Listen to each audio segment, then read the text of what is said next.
গতকাল ঠিক কী হয়েছিল? লিফটে যান্ত্রিক ত্রুটি, লিফটের ভিতরে আটকে পড়েন দমদমের অরূপ বন্দ্যোপাধ্যায়। 1.5 ঘন্টা পর লিফটের দরজা খোলা হয়, আর ততক্ষণে সব শেষ। উদ্ধার হয় অরূপ বন্দ্যোপাধ্যায়ের দেহ। চাঞ্চল্যকর ঘটনা আরজিকর হাসপাতালে।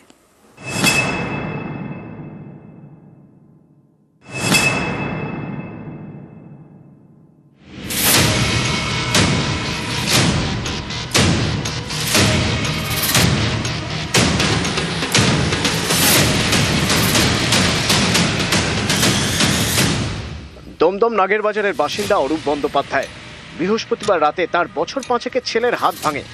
রাত 12টা নাগাদ ছেলেকে নিয়ে তিনি আরজিকর হাসপাতালে যান। সঙ্গে ছিলেন স্ত্রী। হাসপাতালে যাওয়ার পরেই বিপত্তি। ট্রমা কেয়ার সেন্টারে লিফটে আটকে পড়েন অরূপ। সেখান থেকেই তার দেহ উদ্ধার হয়। তার ছেলের হাত ভেঙেছে, ট্রিটমেন্ট করতে ও সুস্থ।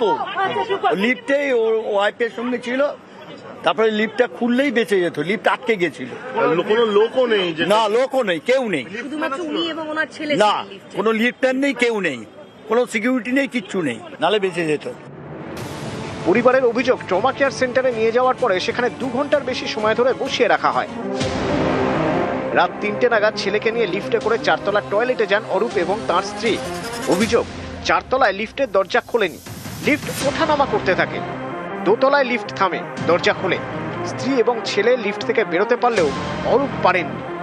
লিফটের দরজা একটু ফাঁকা হতেই তিনি হাত দিয়ে টেনে খোলার চেষ্টা করেন, কিন্তু পারেননি। লিফটে দরজায় হাত আটকে যায়। সেই অবস্থাতেই লিফট চলতে শুরু করে, বেসমেন্টে গিয়ে আটকে যায়। 1.5 ঘন্টা পরে যখন লিফটের দরজা খোলা হয় তখন সব শেষ। উদ্ধার হয় দেহ।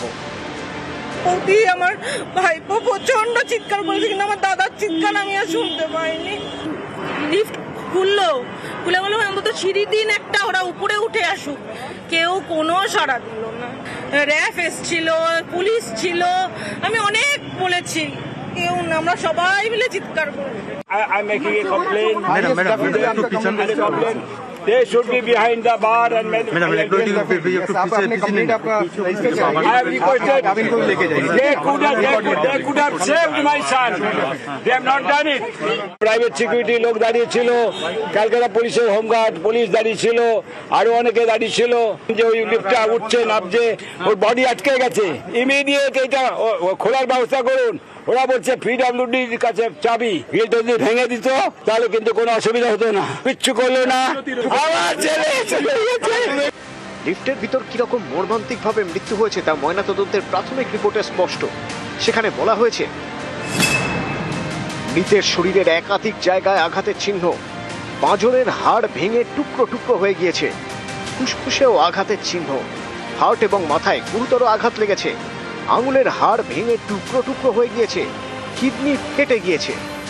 আমাদের এখানে অটোমেটিক লিফট যখন এসে কোনো ফ্লোরে দাঁড়ায় তখনই দরজাটা খোলে, তাহলে প্যানেলে গেল কি করে? আমার কাছে এখন priority what was the technical defect in the lift. এবং এখানে নজরদারি কোনো অসুবিধা ছিল না। যে চাবি আমরা সবসময় সুরক্ষিত রাখি, কিন্তু চাবি রাখা সত্ত্বেও ওপর থেকে কি ঘটলো এইটা আমাকে জানতেই হবে। ট্রমা কেয়ার বিল্ডিং এর যে লিফট ঘিরে এত কাণ্ড, সেটাতে বেশ কয়েকদিন ধরেই সমস্যা বলে অভিযোগ। আগে থাকতে খারাপ ছিল, কম বেশি আমরা সেটাও জেনেছি। কালকে আমি সকালে যখন উঠেছি তখন শুনলাম যে লিফটটা খারাপ আছে। না না না মানে খারাপ হওয়ার পরও কোনো লিফট না না, কেউ ছিলই না, না কেউ থাকে না।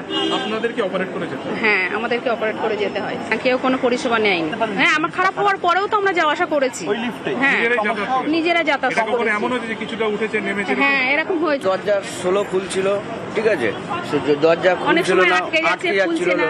কবে দেখলে এটা? এটা কালকে, মানে সেই ফ্লোরে যেত কিন্তু দরজাটা 16 খুলতো। এটা এই যে কমপ্লেনটা কি তুমি কাউকে করেছিলে এরকম হচ্ছে? কোনো লিফট প্যান ছিল? না না, দরজা আটকে তো মাঝে। হ্যাঁ। নিউজ 18 বাংলা।